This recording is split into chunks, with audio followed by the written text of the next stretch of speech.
4 हमारे पास है ना, क्वेश्चन 4 नहीं, एग्जाम्पल 4 और एग्जाम्पल 2। जो आप लोगों ने जो एग्जाम्पल 2 देखा था ना, देखो एग्जाम्पल 2 में क्या था, एग्जाम्पल 2 में ये था कि थोड़ा सा चेंज था। उन्होंने एग्जाम्पल 2 में ये बोला था कि हमारे पास 4 कलर थे और आपको एक सिग्नल बनाना था, उसमें आप सिर्फ 2 ही कलर को डाल सकते हो। अब यहाँ पर जो एग्जाम्पल नंबर 4 है, उन्होंने ये बोला है कायदे से कि भैया आपको इन 5 1 2 3 4 5 इन 5 कलर का यूज करना है और आपको बनाना है सिग्नल। ठीक है सर, हम सिग्नल बना देंगे।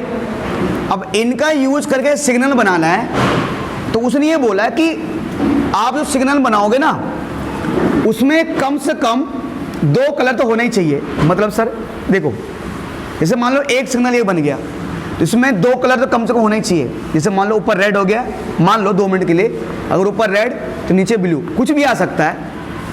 मतलब एक जो आप सिग्नल बनाओगे उसमें कम से कम 2 कलर। ये नहीं कि आपने ये बता दिया बस ये रेड हो, ये हो गया रेड। अब वैसे हम लोग जानते हैं यार, अरे जो हम जो हमारा ये होता है ट्रैफिक होता है, रेड लाइट है ना, जो भी हमारा रेड लाइट वाला एरिया होता है वहाँ पर कम से कम 2 सिग्नल होते हैं, है ना। अब थोड़ी रेड, अब आपको रोकना है तो रेड, और अगर भगाना है तो अब ग्रीन चाहिए ना आपको। तो सिग्नल बनाने के लिए 2 कलर चाहिए। उन्होंने कहा कि कम से कम 2 कलर है, तो हमने कहा 2 कलर ये, तो कम से कम सिग्नल में कम से कम 2 कलर होना चाहिए। तो जब भी कम से कम की बात आती है ना, यानी कि उन्होंने कम से कम 2 बोला है, तो मैक्सिमम कुछ नहीं बोला उन्होंने। यानी हम चाहें तो सर कि एक जो सिग्नल है वो 2 कलर वाला भी बन सकता है, और वही सिग्नल 3 कलर वाला भी बन सकता है। मान लो ऊपर रेड आ गया, नीचे ब्लू आ गया या ग्रीन आ गया, कुछ भी आ गया। ठीक है, जो हम सिग्नल बना रहे हैं उसमें 2 कलर वाला सिग्नल भी हो सकता है, जिसमें 2 कलर हो। सिग्नल 3 कलर वाला भी हो सकता है। जो सिग्नल बना रहे हैं वो सिग्नल 4 कलर वाला भी हो सकता है। रेड हो गया, मान लो ब्लू हो गया, ग्रीन, जो कुछ भी हो गया, ब्लैक कुछ होता ही नहीं है। मान लिया हमने 2 मिनट के लिए, क्या जा रहा है ना। उन्होंने कहा भाई आप जो सिग्नल बनाओगे उसमें कम से कम 2 कलर हो, कम से कम 2, यानी मैक्सिमम 5 हो सकते हैं। क्योंकि उन्होंने कहा कि आप जो भी सिग्नल बनाओगे उसमें आप किसी भी कलर को रिपीट नहीं करोगे, पूरे सिग्नल में हर एक कलर एक बार आएगा। 3 वाला बन सकता है, आप सर क्या कर दो 4 वाले बना दो, है ना। ऊपर मान लो कुछ भी हो सकता है, सॉरी 4 वाला बन चुका है, 2 3 4 5 वाला बना दो लो। आपने सर रेड बोल दिया, आपने बेटा ब्लू बोल दिया, आपने कहा सर एक बनेगा ब्लैक वाला, एक बनेगा सर येलो वाला, एक बनेगा ग्रीन वाला ना, ये बन सकता। और क्या 4 में एग्जाम्पल नंबर 2 में ये था कि उन्होंने कहा कि आपको एक सिग्नल बनाना है, उसमें सिर्फ 2 ही कलर होंगे बस। इन्होंने कहा कम से कम 2 कलर, यानी 2 भी हो सकते हैं, 3 भी हो सकते हैं, 4 भी हो सकते हैं, 5 भी हो सकते हैं। अब ऐसे कितने सिग्नल आप बनाओगे, ठीक है। अब अगर मैं सिंपल वे में जैसे मैंने आपको समझाया हुआ है बच्चों, अगर मैं इसके लिए बात करूं, इसके लिए अगर मैं यूज करूं कि fundamental principle of counting,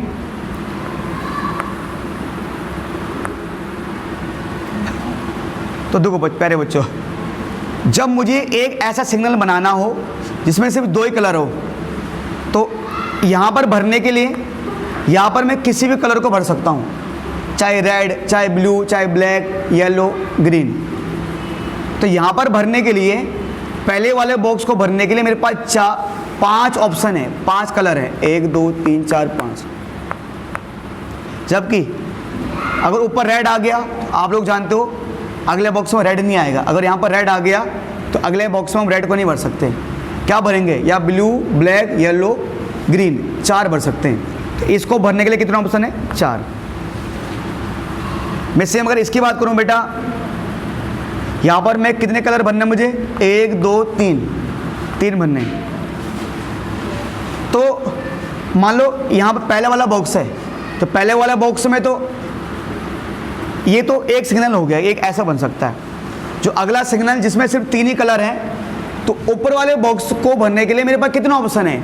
1 2 3 4 5 option है।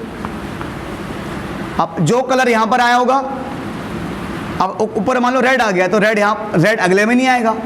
तो अगले वाले बॉक्स को भरने के लिए मेरे पास 4 ऑप्शन है, 1 2 3 4। और अगर मान लो सेकंड नंबर पे ब्लू कलर आया, तो थर्ड पे ब्लू नहीं आ सकता। कितने ऑप्शन है? 1 2 3। ये हो गया सर। सेम बच्चों यहां पर है, सेम डिट्टो सेम। सर अगर मैं ऊपर में, ये मेरे पास एक सिग्नल बन रहा है जिसमें 4 कलर हैं, तो अगर ऊपर वाले में मेरे पास भरने के लिए कितने ऑप्शन है? मैं ऊपर वाले में कोई भर सकता हूँ, चाहे रेड, चाहे ब्लू, चाहे ब्लैक, चाहे येलो, चाहे ऑरेंज। तो इस वाले बॉक्स को भरने के लिए 1 2 3 4 5 ऑप्शन है। अगले वाले बॉक्स को भरने के लिए 1 2 3 4 ऑप्शन है ना। अब मान लो अगर ब्लू यहाँ पर आया तो अगले में नहीं आएगा। तो अगले वाले बॉक्स को भरने के लिए कितना ऑप्शन है? 1 2 3। और लास्ट में आपने मान लो तीनों भर दिए, ये 2 रह गए, तो इन दोनों में से कोई एक आएगा। 2 ऑप्शन है, ठीक है।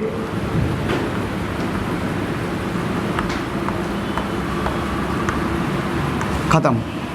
ये जैसा आपने यहाँ किया, ऐसे यहाँ पर इसको भरने के लिए कितना ऑप्शन? 5। इसको भरने के लिए 4 ऑप्शन, इसको भरने के लिए 3 ऑप्शन, इसको भरने के लिए 2 ऑप्शन। आगे तो हो गया, आगे तो अब एक जो बचा यही आएगा ना, एक ही ऑप्शन। अब देखो बेटा, ये अगर मैं सिंपल लिखूं, डायरेक्टली मैं लिख रहा हूं, प्रॉपर आपको समझ, प्रॉपर इस क्वेश्चन को सोल्व कैसे करना है वो मैंने आपको समझाया हुआ है। तो मैं डायरेक्ट बोलूँ सिंपल कि total number of signals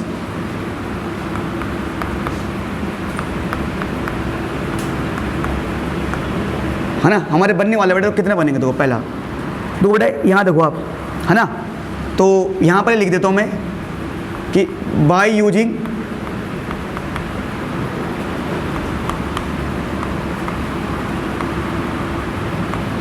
fundamental principle of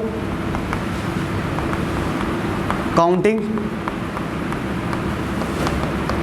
है ना, क्या हो जाएगा कि सर 5 × 4, है ना बेटे, ये कितना होगा? ये 20 मेरे पास ये हो गया। 5 नंबर 1 में ना, पहले वाले में 5 × 4 कितना बेटा? 20। बाकी आप बेसिक पूरा लिख देना कि इतना बेस, इतना बेस। 5 4 3, 5 × 4 × 3 कितना बेटा? 60। नंबर थर्ड में बेटा 5 × 4 × 3 × 2 बेटा 5 × 23 जा 62 जा 120। अगले में बेटा नंबर फोर्थ में 5 × सॉरी यहाँ गलती करते मैंने कहा, हाँ बात हो जाएगा 5 4 3 2 1 ना, वही आएगा। क्या देगा बेटा? 120 प्लस 120 240 प्लस 60 300 प्लस 2 320 ना। तो टोटल जो वो बनेगा सिग्नल, है ना बेटा, कितने बनेंगे? 320। ये बेटा हमारा आंसर हो जाएगा। बोलिए सर, किसी को कोई दिक्कत है बताइए, ठीक है।